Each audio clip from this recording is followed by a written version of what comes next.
So we've been talking about the caper bush and the different food products that are edible from the caper bush.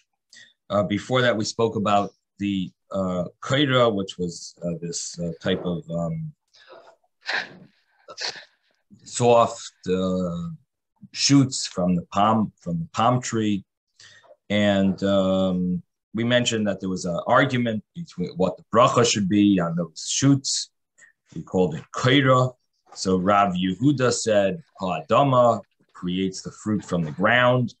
Shmuel said shahako, and Shmuel's reason had to do with the fact that it is going to get hard and it's not exactly a fruit. And therefore he said the bracha should be shahako.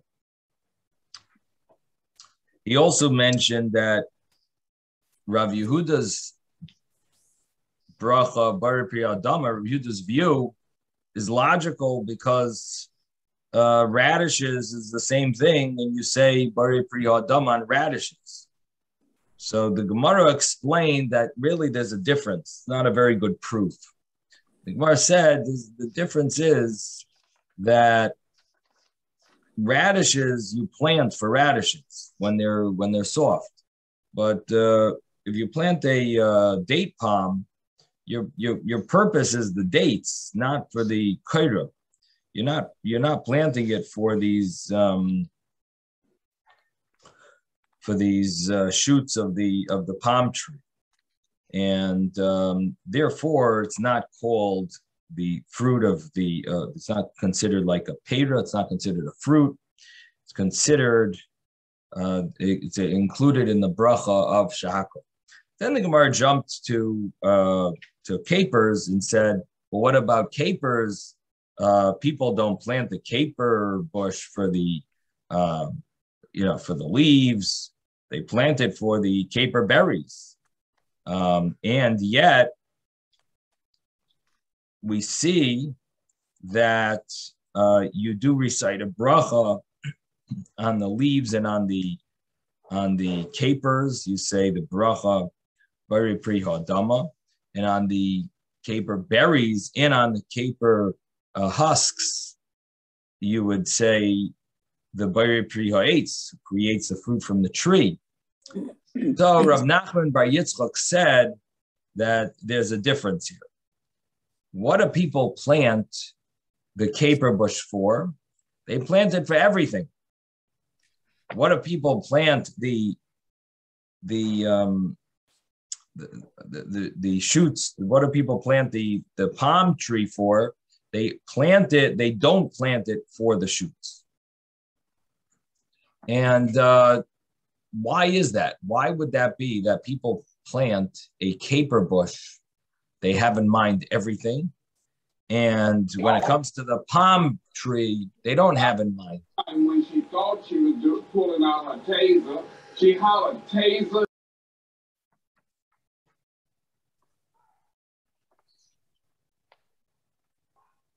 Sounds like someone's listening to another class while I'm giving my class. I don't know. So anyway, why is there such a difference? Why is someone going to plant a caper bush and have everything in mind? They have the leaves, they have the capers, the young capers, the caper berries, the husks of the caper. They have it all in mind. But when it comes to the palm tree, they only have in mind the fruits. Why would that be? So Rashi tells us that by the caper bush, it doesn't lose anything from the tree when you eat the leaves, when you eat the husks, when you eat the caper. You don't ruin the tree at all. By the palm tree, if you eat these shoots of the palm tree, you lessen the leaves of the tree. So you're sort of ruining the tree by eating these. And therefore, the Gemara says that the bracha on these would be shahakol, according to Shmuel, the halacha follows Shmuel because you're ruining the tree, so therefore no one would really be planting the tree for this purpose.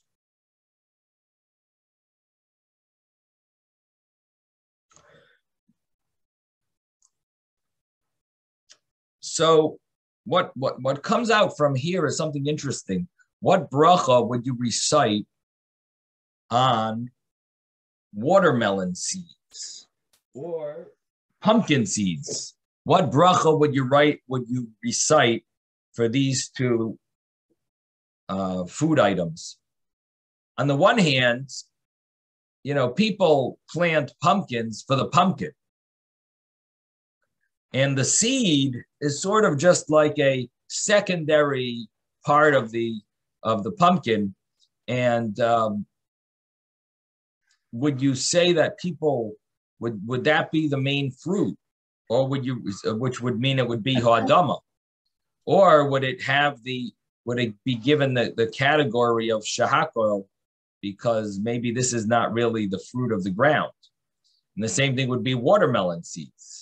The seeds are not exactly, is that the fruit of the ground, or is that really like something secondary? The people plant the watermelons for the seeds. They plant the watermelon for the delicious flesh of the watermelon.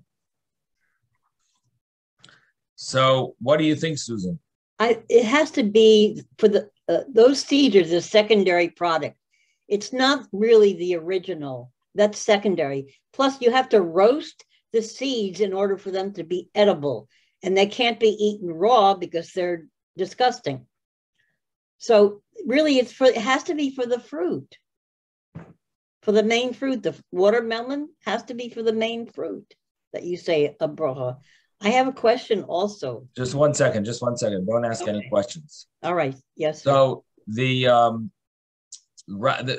point that I just made was that what separates palm trees from caper bushes is that by the palm tree, when you eat the shoots from the palm tree, you're ruining the tree. And that's why people don't plant it. They don't think about the palm shoots when they plant it. That's not one of the purposes of this tree, is not the palm shoots, because that's going to ruin the tree if you end up eating those palm shoots. However, with the caper bush, nothing ruins the tree. And therefore, it doesn't lose its bracha. It's either considered the fruit of the tree or the fruit of the ground, but it doesn't become shahakol. By the caper bush, we said that you would recite on the leaves and on the capers, you would recite the Bari Pri Ha'adama, and on the caper berries and on the husk, you would say Bari Pri Ha'etz. But it doesn't become the bracha of shahakol, the generic bracha. Why not? Because you have in mind everything when you plant it. So everything is considered like a fruit. It's either fruit of the ground or fruit of the tree. In other words, if it's actually fruit that grows from the tree, like the caper berry, it's ha'etz. If it's not exactly the fruit from the tree, but it's like a secondary product, but it's still something that's considered, you planted it for this purpose, it would be ha'adama. So the question is, would watermelon seeds or pumpkin seeds, would they be similar to the kaira, to the shoots of the palm, or would they be similar to the caper bush? And what the commentaries, the Paiskim, it seems like the opinion of the rabbis that give the clarification of this law, they mention two things. They say, number one, nowadays the big companies, when they plant pumpkins, they plant it for the seeds. Of course, that's their business. When big companies are making a business out of selling watermelon seeds or selling pumpkin seeds, when they plant it, they have that in mind. Part of their calculation, their accounting firm is calculating how much money are we going to make from the pumpkin seeds and from the watermelon seeds, part of their business. So they obviously have in mind when they plant it that they're going to be selling those seeds. right? Companies do think before they do things, and they take that into consideration. So most of these watermelon pumpkin seeds sold in the market are planted for the seeds. And to the extent that they say that's possible, they don't even plant it for the flesh. They only plant it for the seeds. The companies that sell, it could be that it's even a different type of pumpkin or watermelon, maybe ones that have an abundance of seeds and so on. So that's number one. Number two, they say when you eat the seeds of the watermelon, when you take those seeds, you don't ruin the tree or the plant. When you take the seeds of the pumpkin, you're not ruining the plant. So this would be similar to the caper bush rather than the palm tree. The palm tree, we said, you're ruining the tree. You're diminishing its leaf by eating it early when it's young and it's only a shoot, and therefore it's considered shahako. But because a person would never plant it for that purpose. Here, you're not ruining anything. You're just enjoying the seeds that are part of the fruit. So therefore, they would retain the bracha of ho'adama. And the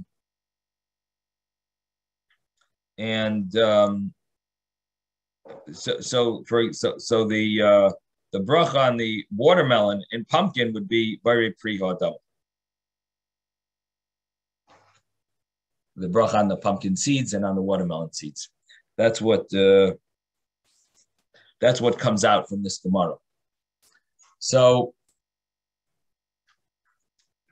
now that we learned this Gemara, we understood it, according to Rashi, that's the explanation here. So that sheds some light on the bracha on these seeds as well. Okay, then the Gemara talked about the laws of Arla. Arla, the first 3 years of a tree, the fruit tree, you're not allowed to benefit from the Arla fruits. And the question is, when it comes to tzlach, capers, caper berries, caper leaves, the caper bush, what is included in the Arla prohibition? So Rabbi Yehuda Marav said that outside of Israel, where the laws are only rabbinic, so we are lenient, and we follow the most lenient view because it's outside of Israel, it's only rabbinic. So whatever views there are on the laws of Arla in Israel, when it comes to outside of Israel, we follow the most lenient view. And what is that? So it says that you are not allowed to eat the caper berries, the fruit of the caper tree, caper bush, but you can eat the shell, the husk. And what that sounds like is that the husk is not considered the fruit, because fruits are prohibited if they're within 3 years of the planting of the tree. So the Gemara asks that, what bracha do you say on the husk? Well, we just learned the bracha on the husk of the caper is the husk on the caper berry is the bari pri ha'etz. So if it's bari pri ha'etz, the kafrisen, this is the husk. So it would seem like this is the fruit of the tree. It should follow, the same law should follow with regard to Arla. The first 3 years of a fruit tree should include not only the caper berries, but it should include the caper husks, because the caper husk is also the blessing bari pri ha'etz. That means this is the fruit. If it's a fruit, then it should have the laws of the first 3 years. So we're jumping from the laws of blessings on food to the laws of the first 3 years. And we're saying if you're calling it a fruit from a fruit of the tree with regard to a bracha, then it would seemingly be a fruit of the tree regarding the laws of the first 3 years. You're not allowed to eat the fruit of a tree. It's called orla. And the Gemara answers, this is where we're up to. The Gemara is going to answer that there is a view that we're following. And that's the view of Rabbi Akiva. So let me tell you where we're up to. We are up to the last word on the line, who. Who the Amar to Rabbi Akiva. The last word on the line. It's about maybe 13 or 14 lines up from the bottom of the page. We're on page 36a. Who the Amar to Rabbi Akiva. This statement of Rav follows Rabbi Akiva. So again, Rav was the one who said that outside of Israel, when you have a caper bush that's not 3 years old, you can still eat from it. Not the caper berries, but you could have the husks. So he said you could have the husks of the caper bush. He was following Huda Amar to Rabbi Akiva. He is following the opinion of Rabbi Akiva that the Tanan, because we learned in a Mishnah, and now we're jumping to the laws of tithing, Maisrus, the laws of Meiser. And the laws of Meiser also tell us a little about the fruits. So what is the law of tithing? Rabbi Eliezer Omer, Rabbi Eliezer says, Slaf Misaser, when it comes to capers, you got a lot of tithing to do. You take tithing from the tamaros, which are the capers, the young growths on the caper bush. Those are called tamaros. Literally, it would mean dates, but of course, a caper bush doesn't have dates. But it means these young growths on the caper bush, which Isaac told us yesterday. That is actually what turns into the caper flower, and within the flower there's the caper berry. So later on, that's the tamaros. These are the young, unripened capers. The evyonis, these are the caper berries. That's the fruit of the tree. The kafrisen and the kafrisen are the husks. So you have, if you have a caper bush, you got to take a lot of tithings. Take tithing from all these three things that are edible. These three edible parts, you got to tithe from these edible parts, because all of them could be considered the fruit or grow produce.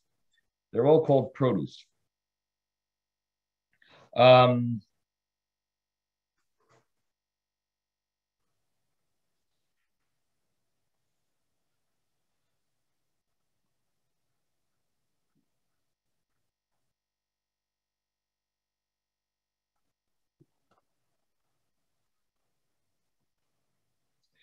And the Gemara continues and says, Rabbi Akiva Omer, it's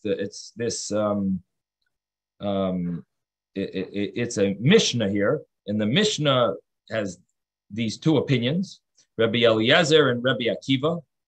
Rabbi Akiva Omer ein masaser ela avyonis bovad. The only item you need to take a tithe from is the actual caper berries, with neshu pri, because it is a fruit. The husks are not considered fruits. The capers are not considered fruits. You only have to take meiser, own tithing, from the actual caper berries. So what comes out from here is that that there is a view that caper husks are not considered fruits. And that is what Rav Yehuda, in the name of Rav, mentioned, that if you have outside of Israel, you have a young caper bush, you're allowed to eat the husks. Why? Because there's a view that holds that the husks are not really fruit. Because of that view, doesn't fall into the category of Arla, the first 3 years.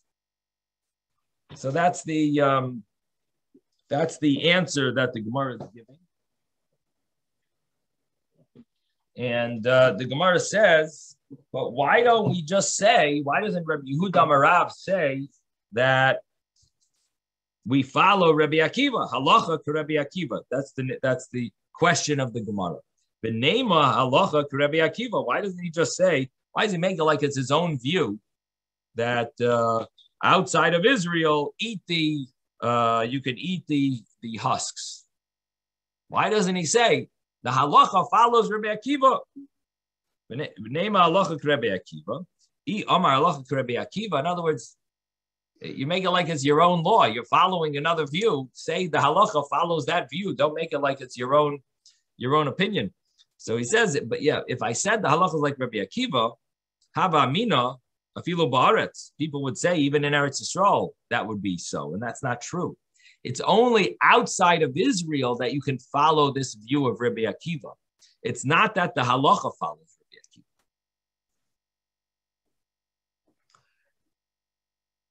Akiva. Kamash Malon, so Rav comes and lets us hear that only outside of Israel can we follow this view because it's rabbinic.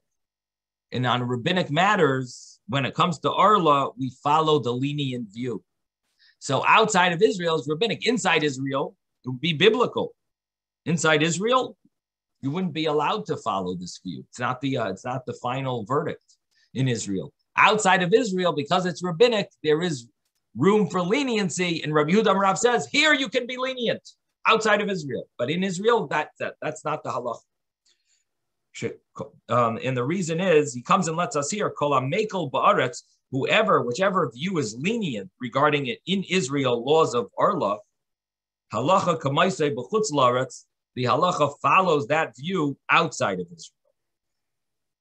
Aval ba'aretz loy, but in Eretz Yisrael, the halacha does not follow Rabbi Akiva. And in Eretz Yisrael, would you be allowed to have a young considered part of the fruit is considered Arla the first 3 years? You're not allowed to eat from the fruit. But outside of Israel, we can follow the view of Rabbi Akiva that the husks are not considered fruit. And you have a young caper bush, you would be allowed to eat the husks of the caper bush, even if it's young. And nevertheless, it's not a problem, because we follow Rabbi Akiva outside of Eretz Yisrael. So the Gemara asks, so why don't we say the halacha is like Rabbi Akiva outside of Eretz Yisrael? V'neima halacha to Rabbi Akiva b'chutz la'aretz. Let's say the halacha follows Rabbi Akiva outside of Eretz Yisrael. Why does he say his wording that it's as if it's his own opinion? He should say the halacha follows Rabbi Akiva outside of Eretz Yisrael. So the Gemara answers, and it could say a reason. The kol hamekel ba'aretz, because everyone who is mekel is lenient in Israel. Halacha k'maiseh b'chutz la'aretz, the halacha follows them outside of Israel. So why doesn't he just say that instead of making it as if it's his own insight, his own innovation, his own law? He should say the halacha follows Rabbi Akiva outside of Israel. And the reason is because we go by the lenient view outside of Israel. So the Gemara answers, the Yamar Hachi, if he would have said that, Hava Amina, I would have thought, Hani Mili Gabi Meiser, that would apply in relations to Meiser, to tithing, that tithing of an Elon, of a tree, I would understand that regarding those laws, we could be lenient outside of Israel. What does that mean? Ba'aretz gufa, because in Israel itself, midrabanan, it's rabbinic, and therefore, because in Israel the only things that are obligated biblically to take meiser are grain, wine, and oil. All the other trees and that you take tithing from are rabbinic according to most views. Now there is there is another view of the Rambam. Of course, the Rambam loves to be unique. He always comes up with a different view. But the simple understanding here in the Gemara is that in Eretz Yisrael, all trees are exempt biblically from tithing. The only trees that you tithe are wine and oil, grapes and olives, I should say. Those are the only trees that you tithe, and of course grain you tithe biblically, but everything else would be rabbinic, and therefore I would say that outside of Israel there would be room to say that, okay, outside of Israel, even in Israel it's rabbinic. Outside of Israel, for sure, we could be lenient, and but with regard to Arla, Aval Gabe Arla de Ba'aretz Midaraisa, regarding Arla, that in Eretz Yisrael it's biblical, Ema b'chutz la'aretz nami nigzar. I would say that maybe because this is like it's a law outside of Eretz Yisrael based on the law in Israel where it's biblical. So in Israel it's biblical. This is a law similar based on the law in Israel where it's biblical. I would say maybe outside of Israel also, nami nigzar, we should make a decree outside of Israel similar to the laws of Israel and say that even the husks would need to be prohibited in the first 3 years, because in Israel the laws of our law are biblical. So outside of Israel, I would say maybe we made a decree similar to the laws of Israel. If you're talking about Meiser, the laws of tithing, so in Israel itself, a caper bush is only rabbinic. So therefore, outside of Israel, I would understand, yeah, you could be lenient. You don't have to tithe, but you don't have to tithe everything, just the caper berries. But when it comes to the laws of Arla, the first 3 years, that in Eretz Yisrael is biblical. Therefore, outside of Israel, I would be concerned that people would think that you have to be strict, and therefore, Rabbi Yehuda Marav makes it very clear that you don't have to worry about the young caper bush if you're only eating the husks. If you're eating the caper berries, of course, that's prohibited, but caper husks, there, he says clearly that is permissible. Okay, so that really touches upon the laws of Meiser, and we spoke about the laws of Arla. Now the Gemara says a story.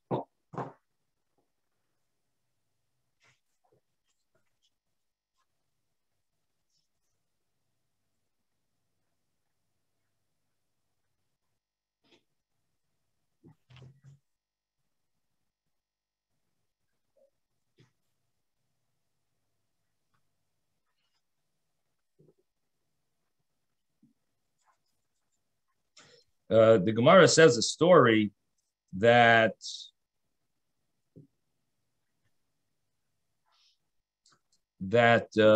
something that happened. Ravina found Mar Baravashi, that how he was eating these capers. I guess it used to be more popular. I don't think nowadays caper bushes are that popular, but at least the Gemara talks about it. It seems like maybe they were popular in the time of the Gemara.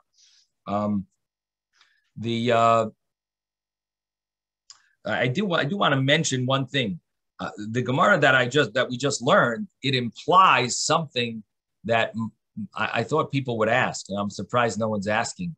The Gemara we just learned implies, like, outside of Israel, a person should take tithes. That's what it sounds like. It says in Israel, the tithing is only rabbinic. So outside of Israel, I thought we could be lenient and follow lenient views. But it sounds like you still have to tithe. You could just follow the lenient view of tithing outside of Israel. That's what the Gemara implies. Anyone have that question? No one was bothered with that? Yes. Yes, Ezra. I think when they're talking about outside of Eretz Israel, they're talking about lands that were conquered by David and by King David, and so there's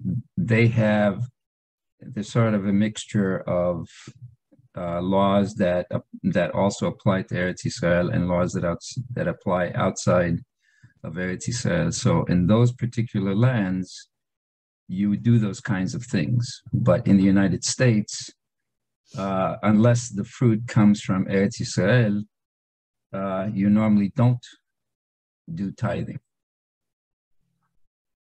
Correct. The Ravid says your answer. He explains that we're dealing with lands. Please don't do that. Lands that are outside of Eretz Yisrael, right near it. So there are certain laws, and we'll soon see a little more about that. Like Syria has certain laws of certain rules similar to Israel, not exactly the same, but we have certain laws of these lands that are right on the outskirts of Israel. And there is such a concept that also that they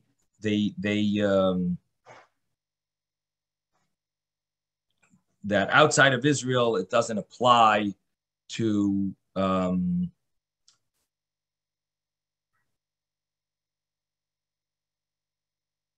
that somehow they were mavatal, they stopped it. Maybe at some point, maybe it was an obligation, but somehow they were mavatal it. They nullified this decree. I have to look into that because I'm not familiar with it.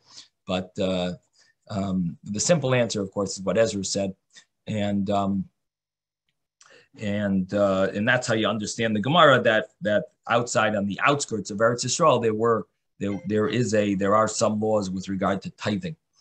Now the next story is a story of Ravina. He found Marbar of Ashi that had this caper that was eating capers, and or eating right. He was eating caper husks. So Ravina, I'm going to read it inside. Ravina Ashkeche Lamar Bar Rav Ashi. Ravina found that Mar, the son of Rav Ashi, that he was the Kazarik of Yonis. He was throwing away the caper berries. V'ka'achel kafrisin. He was eating the husks. So he was eating the husks, throwing away the berries. So Amar Le, so he understood, obviously, that this must be a arla fruit, arla tree, a tree of within the 3 years, right? You see from what people are doing, you could sometimes tell what's going on there. So he understood, why is he, especially in those days, probably people must have been, much more careful with their, they didn't have restaurants or foods, so easily available. So anyway, he was throwing out these caper berries. He's like, what do you do? What are you doing? Obviously, you must be the first 3 years. So you're not eating the caper berries. That must be it. But why are you eating the husks? So Amar Le, Ravina told Marbar Rav Ashi, he says, my daitov, what are you thinking? Why are you eating these husks? Rebbe Akiva Demeko? You're following Rebbe Akiva's opinion, who's lenient. Is that why you're eating the husks? Because you want to follow the more lenient view. Of course, this is outside of the land of Israel. It's not in Israel. This is outside of Israel. And he saw him eating these husks. He says, why are you doing that? Are you following the lenient view of Rebbe Akiva? He says, V'lavid mar k'bei shamai d'mekili tvei. Why don't you be even more lenient? You could follow the opinion of Beis Shammai. That's even more lenient. They are and where do we find that they are more lenient? So we have a brisa, Titania, because we learned in a brisa that slaf regarding capers, the caper bush, Beis Shammai oimrim kilayim b'kerem. Now, this is a new law. Till now, we were talking about Arla, and we spoke about tithing. Now we're going to talk about kilayim.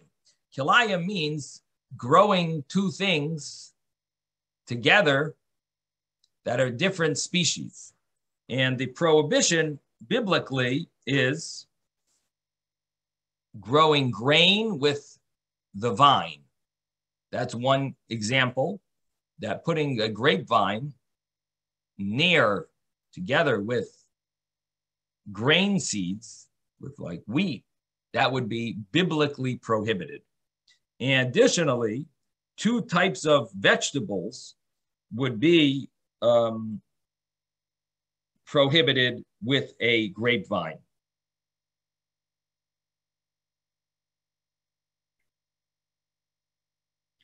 The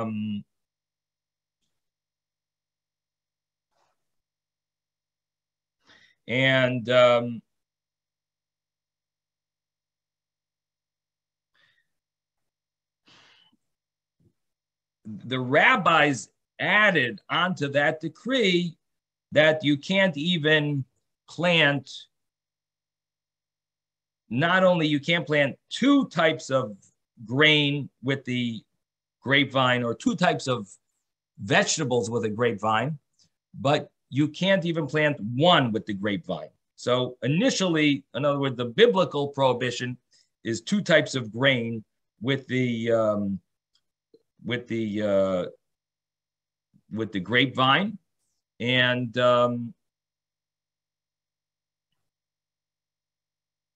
or two types of vegetables. Now, if it's a fruit tree, different story. You would be allowed to put a fruit tree near, at least in this in an area where there's also a grapevine. So the Gemara here says the Tanya we learned in a brisa, tzlaf. You have the caper bush. Beis Shammai yoimrim kilayim b'kerem. Beis Shammai says this is a problem in a kerem, in a vineyard, and the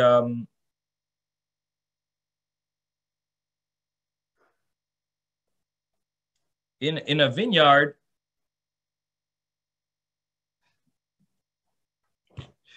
the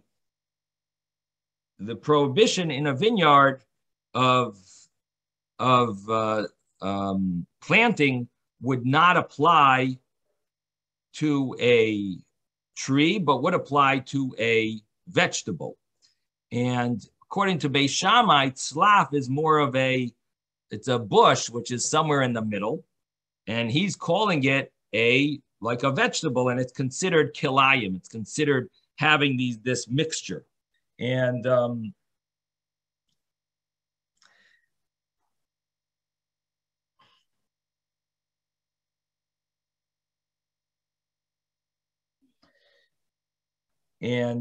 if he's saying that it's kilayim, what we're understanding is that they're holding that it's not a tree.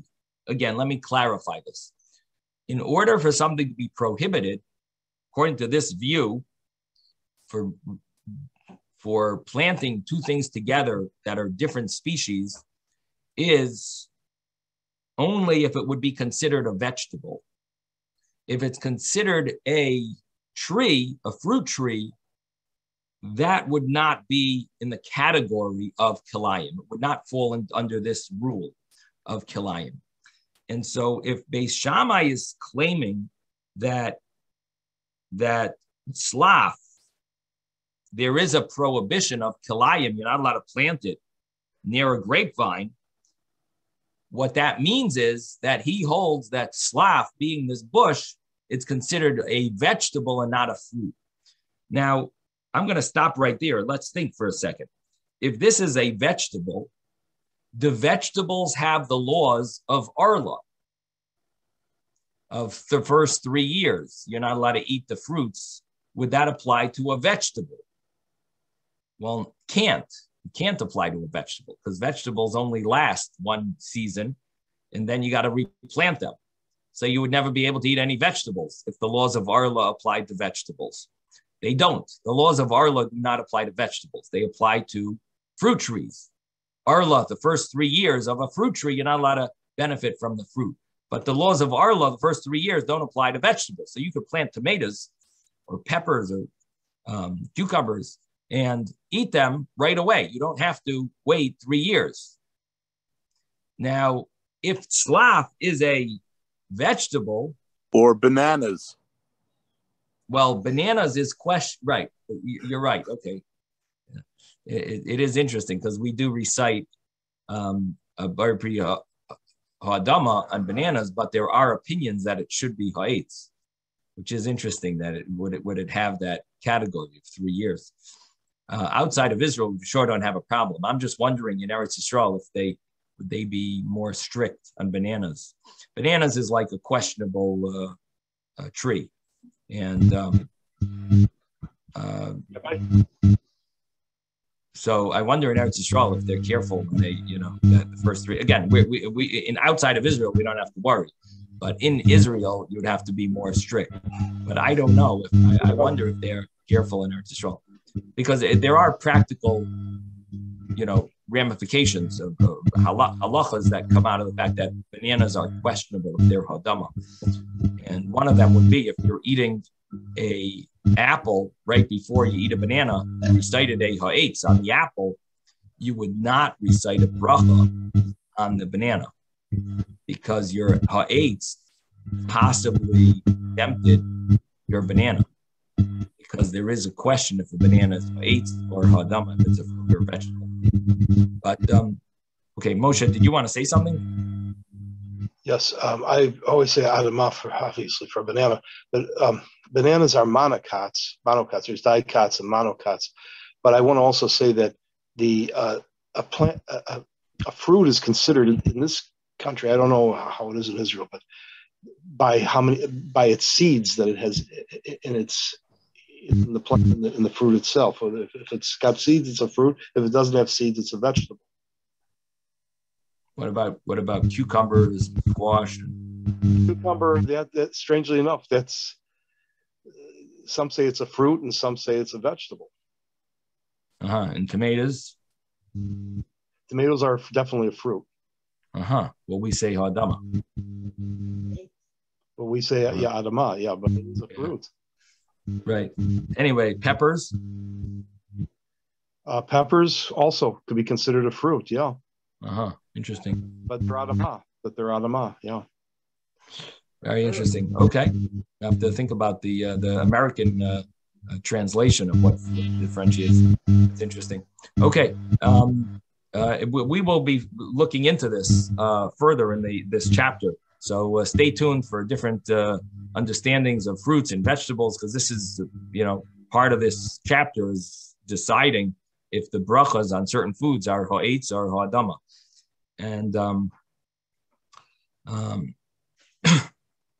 there are a number of cases where it's like questionable, and we'll see. There are different opinions. Yes, Susan. The tomato plant, it can make tomatoes year after year, and it is considered a fruit. The tomato. Right. Okay. The only thing is, in Jewish law, at least for sure outside of Israel, we don't keep the laws of Arla the first 3 years for a tomatoes. I'm guessing that in Israel also they don't keep Arla on tomatoes, but I don't want to say that for sure, but I would think so. Also, I wanted to find out, you said that we're not allowed to plant grapes and olives in the same area. Is that correct? Well, there are complicated rules about this, but the main prohibition would be grain and grapes. Grain and grapes, because of the final product of the grapes. Is that why? Well, it has to do with the law of mixing two species. Okay. And I mentioned that it also would apply to vegetables and grapes. Okay. So right. Thank you. Yeah. So in any event, what we're seeing here is that according to Beis Shammai, planting slav, caper, in a vineyard would be a prohibition because it's called a vegetable. That's what it sounds like, at least. Now, if it's a vegetable, what would come out of that? That you're allowed to eat capers within the first 3 years. So what's happening in this story is that Ravina is telling Rav Ashi, Marbar Rav Ashi, the son of Rav Ashi, he's telling the son of Rav Ashi, saying, what you're being lenient by eating the husks because you're following a view of Rabbi Akiva, a minority view. You're following this individual view of Rabbi Akiva, that you're eating the husks.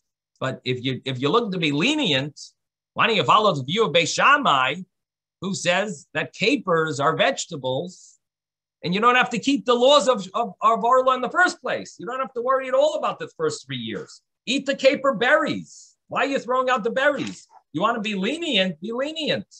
Eat even the caper berries. And so he's mentioning this brisa. This brisa, we just said the law of Beis Shammai. Now, what does Beis Hillel say? Beis Hillel ain kilayim b'kerem. Beis Hillel says slaf, which is this, the capers are not kilayim because they hold it's a fruit, it's a tree. It's not a vegetable, it's a tree. That slap is a tree. So it's not an issue of kilayim in the kerem. Now, elu v'elu moedim, and now comes the statement that was going to knock us off our rocker because it's going to contradict what we just said. Elu v'elu, both Beis Shammai and Beis Hillel, moedim agree shechayev bi'arla, that you do have to be careful about arla. So why is that so shocking, that statement? Because Beis Shammai just said that it's kilayim. Kilayim means it's a vegetable. If it's considered if capers are a vegetable, why would they say you have to be careful about arla? Right? I just clarified with you that if it's a vegetable, you should not have to worry about arla. First 3 years, you don't have to follow arla. And here it says everyone agrees that you're chayiv in arla.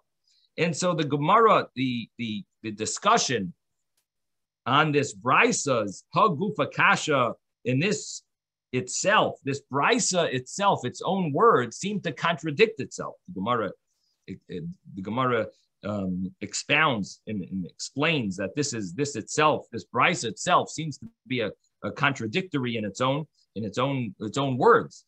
So Amrit, you said slaf, that capers, Beis Shammai yomim kalayim b'kerem. Beis Shammai says it's kalayim. It's a issue of mixing the seeds with the grapevine. Alma, that shows, we see that it's min yeraku. It's a type of vegetable. V'hadar tani, and then the brisa itself learned elu v'elu maidim shechay barla. Everyone agrees that you have to be careful about the first 3 years. Alma, we see from there min ilanhu. It's a type of tree. So this is a contradiction. And the Gemara says halei kasha, but it's not a problem. I'll tell you why. I'll tell you what the answer is. Beis Shammai sluke mesafkalahu. Beis Shammai didn't say that capers are a vegetable. They didn't say that. They said you got to be careful about kilayim, not because it's a vegetable, but because it might be a vegetable. They're not sure. Now, if you're not sure, you make more problems. Because if you knew it was a vegetable, then you wouldn't have to worry about orla the first 3 years.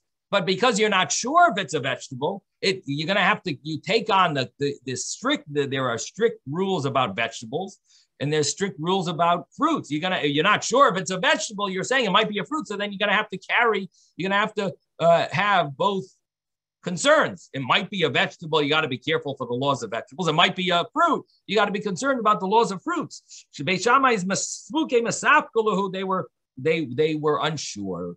And therefore, v'avdi hachal l'chumra v'hachal l'chumra, and they said, here we got to be careful and be strict. There we got to be careful and be strict. Now, what comes out from that? Mikol makayim, nevertheless, l'beis Shammai havalei safek arla.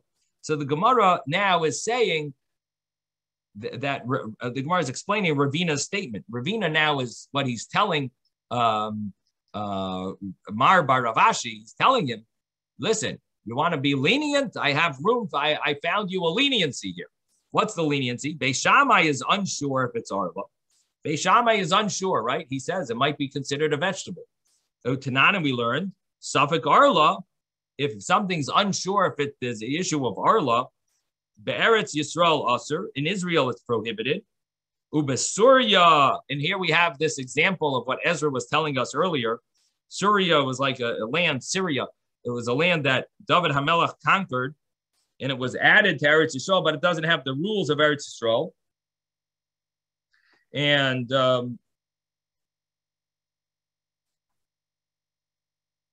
because it was conquered before they completely conquered the whole Eretz Yisrael, it doesn't have the full laws of Eretz Yisrael, but rabbis gave it certain laws. That would be the laws of Syria. In Syria, mutter, you're allowed to have something that's questionable. If you're unsure, there's fruit that you're unsure if it's arla, you're allowed to eat it in Syria. But outside of Israel, totally outside of Israel, then you would even be allowed to go into a field that you know has arla trees.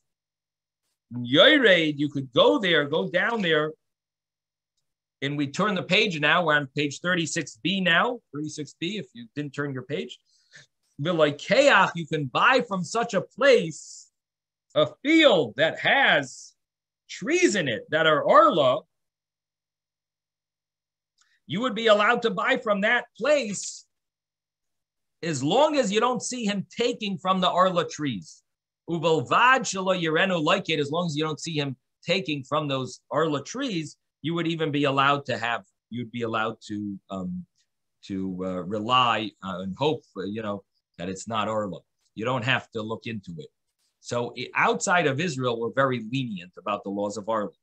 So therefore, this would be a case. Slap would be similar to what we're saying, that whenever you have a suffix arla, whenever you're unsure if something's arla, you could be lenient in chutz la'aretz, outside of Israel. So therefore, Mar Bar Rav Ashi, who was throwing away the caper berries, Ravina tells him, listen, you can be lenient outside of Israel. So he said, no. Rabbi Akiva b'makam Rabbi Eliezer of Dinan Kavosei. We could follow Rabbi Akiva instead of Rabbi Eliezer, who argues. And Rabbi Eliezer said that that you would need to take meiser, you would need to tithe the caper berries, the caper husks, the growths on the caper bush that are edible, which we call capers. You would have to tithe all of them because they're all considered fruits. And Rabbi Akiva said, no, only the caper berries. So the Gemara here says that if you want to follow Rabbi Akiva's view instead of Rabbi Eliezer, of Dinan Kavosei, we would follow him. We could follow Rabbi Akiva in place of Rabbi Eliezer because we're outside of Israel, and even though Rabbi Eliezer argues we could be lenient, fine. Ubeis Shammai, the Makam Beis Hillel, Einoi Mishnah. But Beis Shammai, the opinion of Beis Shammai, when there is the opposite opposing view of Beis Hillel, that's not even, we don't even learn it. It's not even considered it's as if it's not there. It's Einoi Mishnah. And it doesn't mean we don't learn it, but it's as if it's not there. And we wouldn't be allowed to rely on that view because it's not considered a valid view at all. So again, even though it's Torah study, but it's not a valid view in a halachic realm of relying on it, even outside of Israel, even though we can rely on minority views, but we don't rely on Beis Shammai. Beis Shammai in place of Beis Hillel, when they argue with Beis Hillel, it's as if that view doesn't exist. So that's the that's the answer to our Ravina's question on the story on Mar Bar Avashi and what Mar Bar Avashi was doing. Now, the Gemara is bothered with a new issue, and that is that there is room to say that even if something is not a fruit, but there might be laws of Arla that apply to it. When would that be? If something is a guard for the fruit, like a shell, that could be considered Arla as well. And the reason we would consider it to be Arla as well is because the pasuk adds an extra word es. The word es in Hebrew, ba'araltem or lasai es kiryai, which is the laws of Arla. The first 3 years you have to leave the fruits. And it uses that extra word es. The rabbis learned from there that it includes something that's a guard for the fruit. And if so, that would fall upon it the category of the laws of Arla.